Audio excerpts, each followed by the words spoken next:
Morning बच्चों। पिछली class में हम लोगों ने विकार के आधार पर शब्द भेद पढ़ा था, जिसमें विकारी और अविकारी शब्दों को पढ़ा था। तो बच्चों, उसी क्रम में शब्दों के वर्गीकरण में आइए आज हम लोग अर्थ के आधार पर शब्द भेद पढ़ते हैं। अर्थ के आधार पर शब्द भेद 6 प्रकार के होते हैं।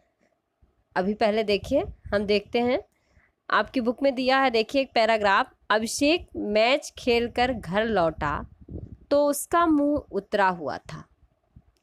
उसकी माँ ने उसे देखते ही पूछा, क्यों, क्या बात है? बहुत उदास दिखाई दे रहे हो। मैच में हार वार के आए हो क्या? माँ के इस वाक्य में हार का अर्थ पराजय है, परिवार का कोई अर्थ नहीं होता। इसी तरह बोलते समय कई बार हम ऐसे शब्दों का प्रयोग करते हैं जिनका कोई अर्थ नहीं होता।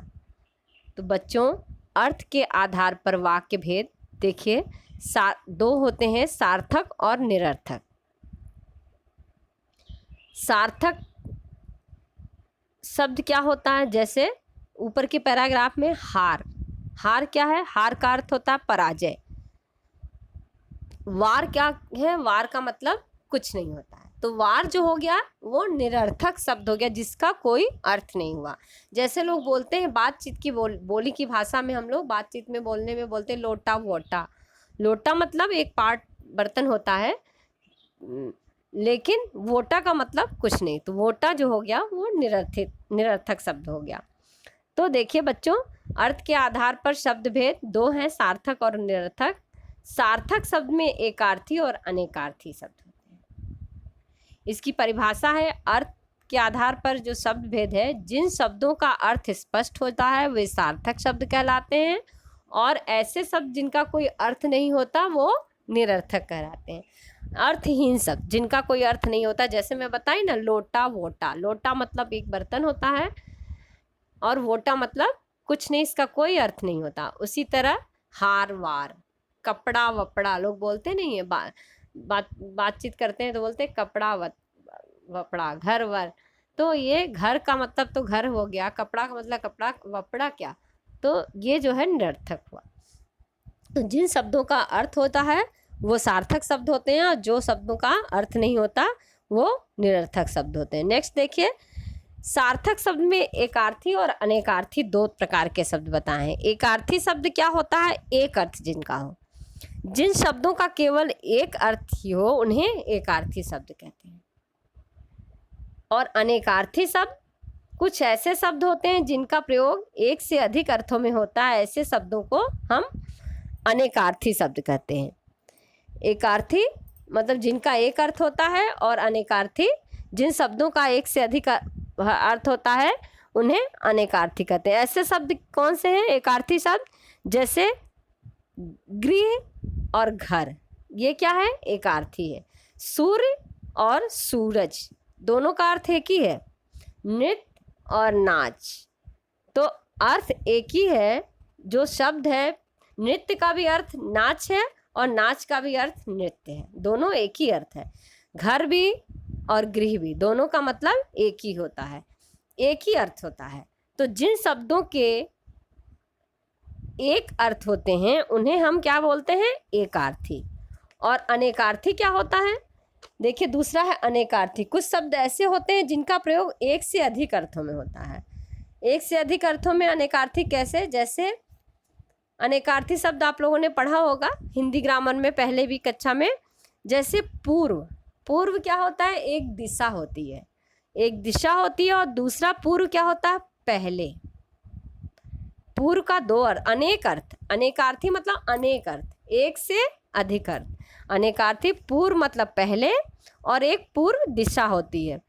उसी तरह देखिए काल, काल मतलब एक काल का अर्थ होता है मृत्यु, और दूसरी काल का अर्थ होता है समय, जो हम लोग पढ़ते हैं भूतकाल, भविष्यकाल, वर्तमान काल। आप लोग काल पढ़ते हो ना, वो समय के लिए होता है। उसी तरह कुल, कुल मतलब क्या होता है? कुल का अर्थ होता है एक वंश, और दूसरा अर्थ होता है सब, सारा जो होता है कुल।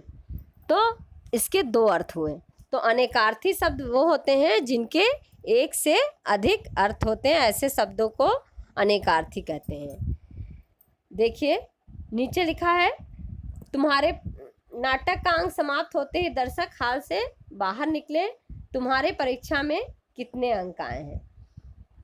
कुछ अनेकार्थी शब्दों को देखिए, यहाँ पे मैं बता रही थी, आपकी बुक में देखिए दिया हुआ है अक्षर। अक्षर का मतलब क्या होता है? अक्षर का अर्थ होता है एक वर्ण, जो हम लोग अक्षर पढ़ते हैं। ब्रह्मा अक्षर, अक्षर मतलब जिसका कभी क्षर मतलब हानि, क्षय ना हो, अक्षर जिसका कभी जो कभी नष्ट ना हो, वो अक्षर होता है। इसीलिए ब्रह्म या ईश्वर को भी बोला गया है, ब्रह्म को अक्षर। अहि मतलब सांप भी होता है, कष्ट भी होता है और सूर्य भी होता है। इसके तीन अर्थ होते हैं। अनेक अर्थ, अनेकार्थी मतलब एक से अधिक अर्थ। उसी तरह अंबर का आकाश और कपड़ा। आम का फल भी फल का नाम भी आम है, और एक साधारण व्यक्ति को भी लोग आम आदमी बोलते हैं। आदर्श, आदर्श का अर्थ होता है नमूना, आइडियल, और एक आदर्श उदाहरण, आदर्श योग्य, शीशा। ये सारे अर्थ आदर्श के हैं। अपेक्षा, अपेक्षा मतलब एक अर्थ होता है उसका इच्छा, दूसरा होता आवश्यकता, और तीसरा होता अलावा। उसी तरह कल का देखिए, मशीन, चैन, बीता हुआ या आने वाला कल। कल मशीन, कल पुर्जे लोग बोलते हैं ना, कल पुर्जे यानी मशीन के पुर्जे। तो कल मतलब मशीन, कल मतलब चैन, लोग बोलते हैं ना कल, चैन से। बीता हुआ कल और आने वाला कल, दो कल होता है। काल बताई थी, मृत्यु, समय। नेक्स्ट है कृष्ण, मतलब काला भी होता है। वासुदेव के पुत्र भी श्री कृष्ण हैं, उनके लिए भी कृष्ण बोला जाता है, काले के लिए भी कृष्ण बोला जाता है। गति मतलब, गति मतलब हालत, मोक्ष और चाल। वीर गति को प्राप्त हुए, मतलब मोक्ष को प्राप्त हुए। चाल, गति मतलब चाल, और गति हालत, इसकी क्या गति बना दी है, मतलब इसकी क्या हालत बना दी है। तो इसके तीन अर्थ हो गए। उसी तरह देखिए जाल, जाल का अर्थ हुआ छल, जाला, बनावट और माया। उसी तरह पतंग, सूर्य, पक्षी, पतंग जो कागज की पतंग हम उड़ाते हैं। ऐसे ही करके देखिए सारे शब्द दिए हुए हैं, इनको आप पढ़ेंगे तो देखेंगे इन सारे शब्दों के कई सारे अर्थ दिए, एक से अधिक अर्थ हैं, इसलिए इनको अनेकार्थी। एग्जाम में आते हैं प्रश्न इस प्रकार से कि दिए गए प्रश्नों के अनेकार्थी शब्द लिखिए। तो आपको जो शब्द दिया रहेगा उसके अनेक शब्द, दो या दो से अधिक शब्द लिखने होंगे। तो बच्चों नीचे देखिए आपकी बुक में कुछ अभ्यास के प्रश्न को भी हल किया गया है। नीचे प्रश्न दिए गए हैं, उनको हल करना है कि सुमित हमारी कक्षा का आदर्श बालक है। आदर्श बालक है तो आदर्श, मैं बताई थी ना, आदर्श के और भी अर्थ होते हैं। आदर्श का क्या क्या अर्थ बताया गया था आपको? नमूना, उदाहरण, योग्य, शीशा। तो यहाँ पे क्या ठीक लगेगा? सुमित हमारी कक्षा का आदर्श बालक है की जगह योग्य बालक है। ठीक है, योग्य। राजनीतिक नेताओं का व्यवहार जनता के लिए आदर्श होना चाहिए। जनता के लिए क्या होना चाहिए? उदाहरण होना चाहिए। हमारी अध्यापिका ने हमें कुछ आदर्श उत्तर दिए। आदर्श उत्तर दिए यानी हमारी अध्यापिका ने हमें कुछ क्या दिए? नमूने दिए, उत्तर के कुछ नमूने दिए। मैं ज्वर के कारण कल विद्यालय न जा पाया। कल विद्यालय न जा पाया यानी बीता हुआ कल, आने वाले कल न जा पाया बोल रहा है ना, जा पाऊंगा तो बोल नहीं रहा है, तो बीता हुआ कल। देश में अनेक कल कारखाने हैं। देश में अनेक कल कारखाने यानी मशीन, मशीन के कारखाने हैं। कृपया ऊंचे सुर में मत गाओ। सुर मतलब स्वर। कृपया ऊंचे स्वर में मत गाओ। सुरों और असुरों ने मिलकर समुद्र मंथन किया। सुरों ने और असुरों ने मिले। सुरों मतलब देवता, देवताओं और असुरों ने मिलकर समुद्र मंथन किया, तो देवता यहाँ होगा। बाल स्वस्थ रखने के लिए तेल का प्रयोग आवश्यक है। बाल की जगह क्या प्रयोग होगा? केश। बाल को और क्या कहते हैं? केश। अब गेहूं की बालें पक चुकी हैं। गेहूं की बालें पक चुकी हैं। यहाँ पे क्या होगा? गेहूं की बाल पक चुकी है, बालें नहीं, गेहूं की बाल पक चुकी है। बाल कृष्ण की मनमोहक लीलाओं का सूरदास जी ने सुंदर वर्णन किया है। बाल कृष्ण की मनमोहक लीलाओं का, बाल कृष्ण की मनमोहक लीलाओं का सूरदास जी ने सुंदर वर्णन किया है। तो बालक श्री कृष्ण की मनमोहक लीलाओं का सूरदास जी ने सुंदर वर्णन किया है। कर्मवीर व्यक्ति अंबर के तारे तोड़ने का सामर्थ्य रखता है। अंबर मतलब आकाश। आकाश के तारे तोड़ने का सामर्थ्य रखता है। कर्मवीर व्यक्ति अंबर के तारे, अंबर मतलब यहाँ पे क्या हुआ? अंबर का अर्थ होता, अनेक अर्थ होता है। एक अर्थ होता है कपड़ा और एक अर्थ होता है आकाश। तो यहाँ पे क्या होगा? आकाश। तो आगे देखिए बच्चों, नेक्स्ट, निम्नलिखित शब्दों के दो भिन्न भिन्न अर्थों को स्पष्ट करते हुए वाक्य बनाइए। बच्चों दिए गए शब्दों से वाक्य बनाने हैं, तो आपको ये खुद से लिखना होगा। दिए गए शब्दों से, यह आपका गृह कार्य है। निम्नलिखित शब्दों से भिन्न भिन्न अर्थों को स्पष्ट करते हुए वाक्य बनाइए। तो मित्र का अर्थ और क्या होता है? सखा होता है, सहयोगी। तो सखा से कोई कि कौन मेरी मित्र है या मेरा मित्र है, ऐसे करके वाक्य बनाते हुए ये आप गृह कार्य अपना पूरा करेंगे। नेक्स्ट देखिए, दिए गए निम्नलिखित शब्दों से रिक्त स्थानों की पूर्ति कीजिए। दिए गए शब्द हैं, उनसे रिक्त स्थानों को पूरा करना है। देखिए, अहि का अर्थ होता है कष्ट, सांप, और तीसरा क्या है? ऊपर से देखिए, सूर्य। ख कल है, मशीन, बीता हुआ कल, आने वाला कल, और एक बच गया कौन सा? चैन। चैन भरेंगे। ग रक्त, लाल, खून और सिंदूर।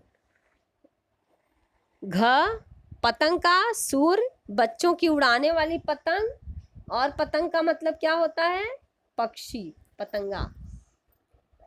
आदर्श मतलब नमूना, उदाहरण, और एक बचा शीशा। गति हालत, मोक्ष, और यहाँ पे क्या लिखेंगे? चाल। ज भव, भव मतलब संसार, और भव मतलब शिव, होगा शिव। नेक्स्ट देखिए, पर्यायवाची शब्द। पर्यायवाची शब्द किसे कहते हैं? हिंदी भाषा अत्यंत समृद्ध भाषा है। हिंदी भाषा में एक ही भाव अथवा अर्थ को प्रकट करने के लिए एक से अधिक शब्द उपलब्ध होते हैं। ये शब्द पर्यायवाची कहलाते हैं। जब किसी एक शब्द के एक ही अर्थ होते हैं, अनेक शब्दों के एक ही अर्थ होते हैं, तो वहाँ पे शब्द अनेक होते हैं लेकिन उनका अर्थ एक ही होता है, वहाँ पे पर्यायवाची शब्द। तो पर्यायवाची शब्द किसे कहते हैं?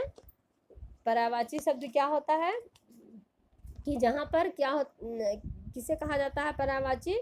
जिन शब्दों के अर्थ एक जैसे होते हैं उन्हें पर्यायवाची शब्द कहते हैं, उनके अर्थ समान होते हैं। जैसे जननी और जन्मभूमि स्वर्ग से भी महान है।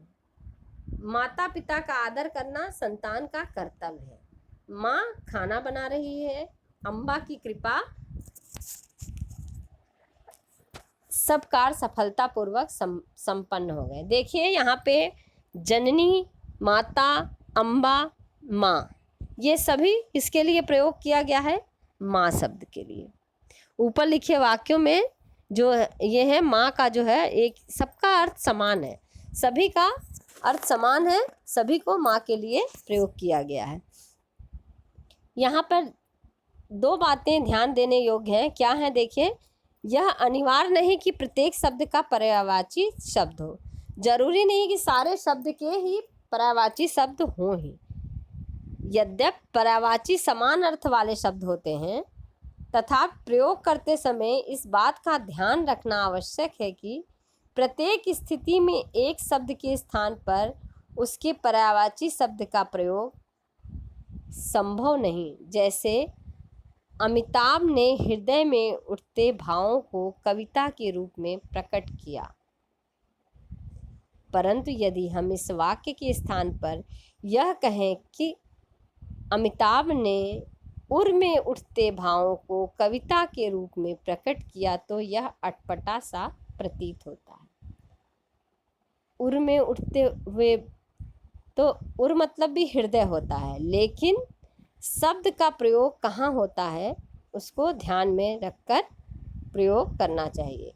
देखिए, समान अर्थ वाले शब्द जो है एक ही समान अर्थ व्यक्त करते हैं पर्यायवाची शब्द में, लेकिन क्या होता है वो शब्द होते हैं क्या? तद्भव और तत्सम। तो उनको ध्यान में रखते हुए जो वाक्य बनाते हैं कहाँ पर किसका प्रयोग करना है इसका ध्यान रखना चाहिए कि तत्सम शब्द जहाँ होते हैं वहाँ तत्सम शब्द का प्रयोग कर उचित लगे वहाँ करना चाहिए, और जहाँ तद्भव का प्रयोग सही से हो वहाँ पर तद्भव शब्द का करना चाहिए। देखिए, पर्यायवाची शब्द दिए हुए हैं अग्नि। अग्नि का मतलब होता आग, लेकिन आग के साथ साथ ज्वाला, वह्नि, पावक, ये सारे शब्द अग्नि के ही पर्यायवाची हैं, पर्याय शब्द हैं। आनंद का अर्थ होता है उल्लास, हर्ष और प्रसन्नता। अंधकार का अर्थ होता है अंधेरा, तम, तिमिर। ये सभी के अर्थ जो हैं अंधकार के अर्थ हैं। असुर मतलब होता है राक्षस, दानव, दैत्य, निशाचर। आजाद, स्वतंत्र और स्वाधीन, अपने स्वयं के अधीन हो या स्वतंत्र, बात एक ही हुआ। आजाद होना भी एक ही हुआ। इंद्र, देवराज, देवेंद्र, देवेश, महेंद्र, ये सारे इंद्र के पर्यायवाची हैं, यानी सभी का अर्थ एक ही है। गरीब, निर्धन को भी गरीब बोलेंगे, रंग को भी गरीब बोलते हैं। किरण, अंशु, रश्मि और मयूख, ये किरण का पर्यायवाची है। गंगा, भागीरथी, सुरसरी, देव नदी, ये सभी गंगा नदी के नाम हैं।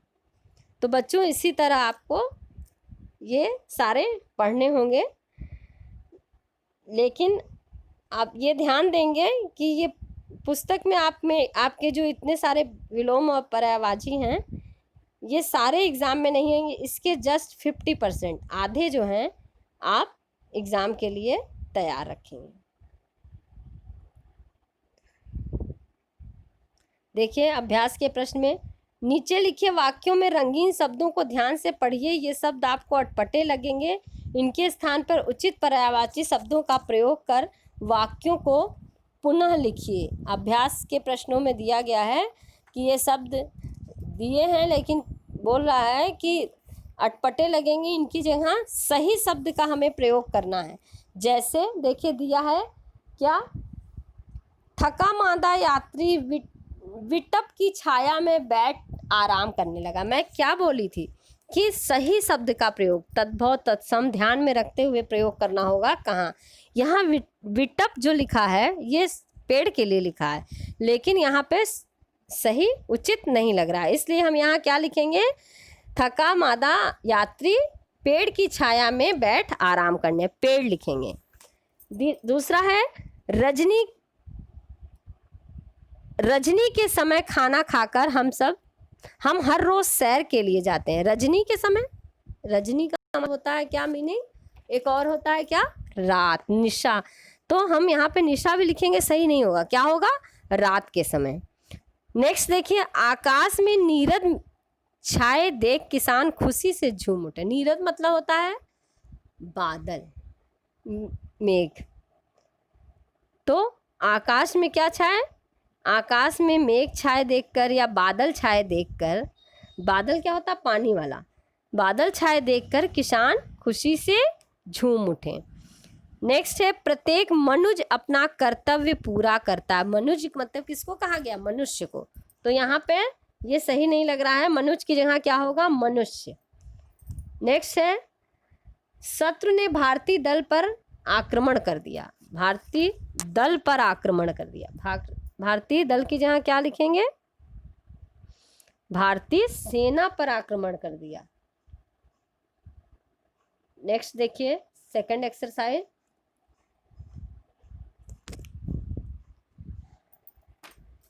गरीब को भूख से व्याकुल देख मेरा मन पसीज उठा। रंग को भूख से व्याकुल देख मेरा मन पसीज उठा।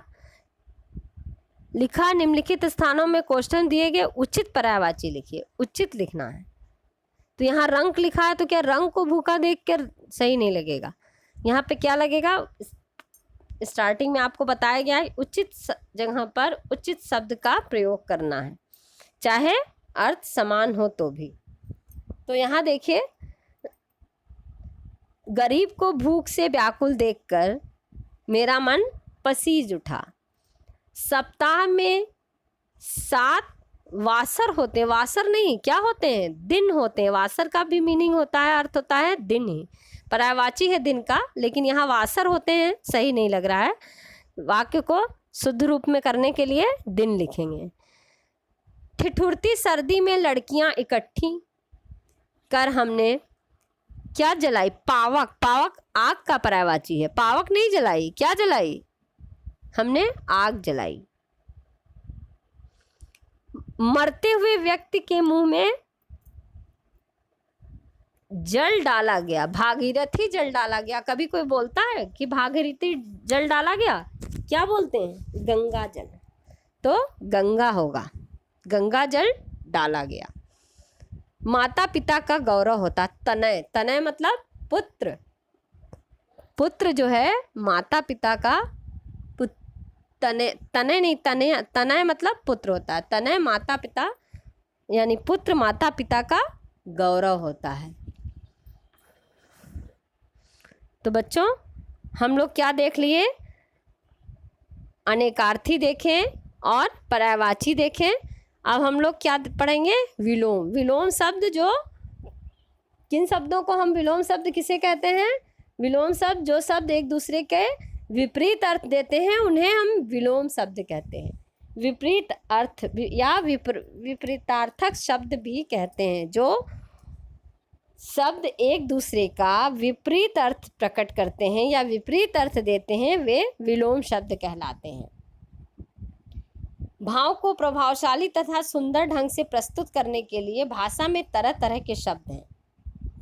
भाषा को बोले ना प्रभावशाली बनाने के लिए, सुंदर दिखने के लिए, अभी ऊपर हम लोगों ने क्या किया है कि सही शब्द का प्रयोग करके वाक्य को सुंदर बनाया है। उसी तरह प्रभावशाली और सुंदर दिखने के लिए तरह तरह के शब्द हैं। 15 अगस्त 1947 को भारतीयों ने परतंत्रता की बेड़ियां काट स्वतंत्रता प्राप्त की। देखिए, परतंत्रता और स्वतंत्रता एक दूसरे के विपरीत हैं। आज़ादी के लिए सभी देशवासियों ने जी जान से प्रयत्न किया। कुछ लोगों ने हिंसा का मार्ग अपनाया तो कुछ ने अहिंसा का। तो बच्चों देखिए, हिंसा और अहिंसा ये एक दूसरे के विपरीत हैं, उल्टे शब्द, विलोम जिसको बोलते हैं। बिल्कुल सही, ठीक समझ। इसमें देखिए बोल रहा है कि ये दोनों क्या हैं, एक दूसरे के विपरीत शब्द हैं। यही शब्द विलोम शब्द कहलाते हैं। तो बच्चों बचपन से हम लोग पढ़ते आ रहे हैं, छोटे क्लास में भी आप लोगों ने विलोम शब्द के उल्टे अर्थ देने वाले शब्द, विलोम शब्द, विपरीतार्थक शब्द, ऐसा बोल के बुक में लिखा रहता है, हम लोग पढ़े थे। तो ये सारे शब्द जो हैं ये विलोम शब्द हैं। तो देखिए नीचे विलोम दिया है, शब्द दिए हैं, उनके विलोम दिए हैं। मित्र का शत्रु होता है, साधारण का असाधारण, विश्वास का अविश्वास, विशाल का लघु, प्रेम का घृणा, स्मरण का विस्मरण, सस्ता का महंगा, असीम का सीमित, एकता का अनेकता, विकसित का, ये सारे एक दूसरे के उल्टा अर्थ रखने वाले या विपरीत अर्थ रखने वाले विलोम शब्द हैं। उल्टा रखने वाले, जो उल्टा अर्थ रखते हैं शब्द का या विपरीत अर्थ, उन्हें विलोम शब्द कहते हैं। ये सारे शब्द हैं विलोम शब्द। दिए गए जो शब्द हैं इसमें से आधे शब्द आप पढ़ेंगे, अगर आप पोर्शन में है तो 20 वर्ड एग्ज़ाम के लिए इसमें तैयार कर लेंगे विलोम शब्द। नेक्स्ट देखिए, इसके अभ्यास के प्रश्न में निम्नलिखित रंगीन शब्दों के विलोम शब्दों से रिक्त स्थानों की पूर्ति कीजिए। विलोम शब्दों से रिक्त स्थानों की पूर्ति करना है। लिखा है विलोम शब्दों से क्या करना है हमें, रिक्त स्थान। हर समस्या शांति से सुलझाई जा सकती है। से तो समस्या और गंभीर हो जाती। हर शांति का उल्टा क्या होगा, अशांति। अशांति से तो समस्या और गंभीर हो जाती, अशांति होगा। नेक्स्ट है, सड़क पार करते समय सावधान रहना चाहिए, लेकिन किससे दुर्घटना हो सकती है, असावधान। सावधान का उल्टा क्या हुआ, देखिए रंगीन छपे शब्दों का मैं विलोम बता रही, असावधान। नेक्स्ट है, वीरता देश को सुदृढ़ बनाती है। वीरता का उल्टा क्या होगा, कायरता। कायरता देश को कमजोर बनाती है, कायरता। कौन शत्रु है और कौन मित्र, अवसर आने पर ही इसकी जानकारी संभव है। शत्रु का क्या होगा, मित्र।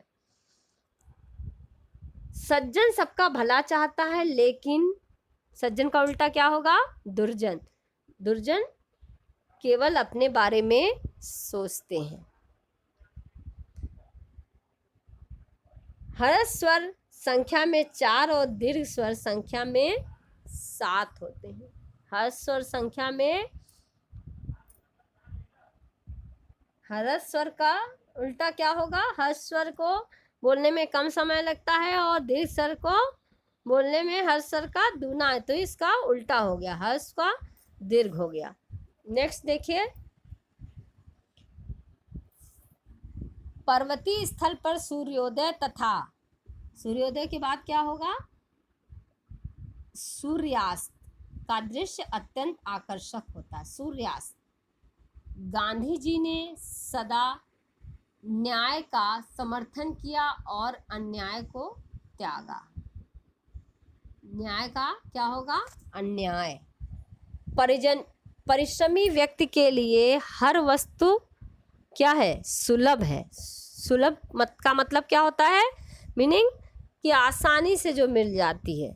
और आलसी व्यक्ति के लिए, परिश्रमी का देखिए उल्टा क्या होगा, आलसी। आलसी व्यक्ति के लिए प्रत्येक वस्तु क्या है, दुर्लभ है। दुर्लभ मतलब बहुत दुर्लभ हो, मुश्किल से प्राप्त होती हो। तो जो परिश्रमी व्यक्ति होते हैं उनके लिए हर वस्तु सुलभ है, और आलसी, परिश्रमी का उल्टा होगा आलसी। आलसी व्यक्ति के लिए प्रत्येक वस्तु दुर्लभ है। नेक्स्ट लास्ट, मूर्ख कालिदास विद्या प्राप्त करके क्या बन गए, मूर्ख का उल्टा होगा क्या होगा, विलोम, विद्वान। मूर्ख कालिदास विद्या प्राप्त करके क्या बन गए, विद्वान बन गए। तो बच्चों नेक्स्ट एक्सरसाइज देखिए।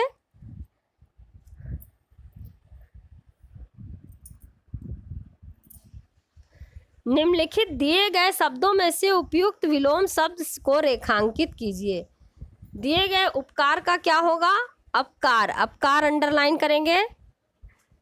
ख, उदार का क्या होगा, कृपण, उदार। उदार का मतलब दानी, कृपण मतलब कंजूस। साकार का, जिसका साकार, और निराकार, जिसका कोई आकार ना हो वो निराकार। नवीन का क्या होगा, नवीन मतलब नया, प्राचीन मतलब पुराना। शत्रु का मित्र, कायरता का वीरता। कायर व्यक्ति है और कायर मतलब डरपोक, और बहादुरी, बहादुरी नहीं होगा, बहादुरी भाववाचक संज्ञा वीरता होगा। नेक्स्ट है देखिए एक्सरसाइज 3, निम्नलिखित विलोम शब्द युग्मों का अर्थ स्पष्ट करते हुए वाक्यों में प्रयोग कीजिए। शब्द युग्म, ये आपको खुद आपका गृह कार्य है। जीवित और मृत, सार्थक निरर्थक, अपना पराया, सपूत कपूत, नवीन प्राचीन, ये खुद से आप वाक्य बनाएंगे, ये आपका गृह कार्य है। तो बच्चों आज हम लोग इतना ही पढ़ते हैं। अगली क्लास में हम लोग श्रुति सम भिन्नार्थक शब्द पढ़ेंगे। बाकी जो मैंने पढ़ाया है आप लोग को, ये अपने कॉपी में आप लोग मेरे बताए हुए प्रश्नों को कॉपी में सॉल्व करेंगे। धन्यवाद।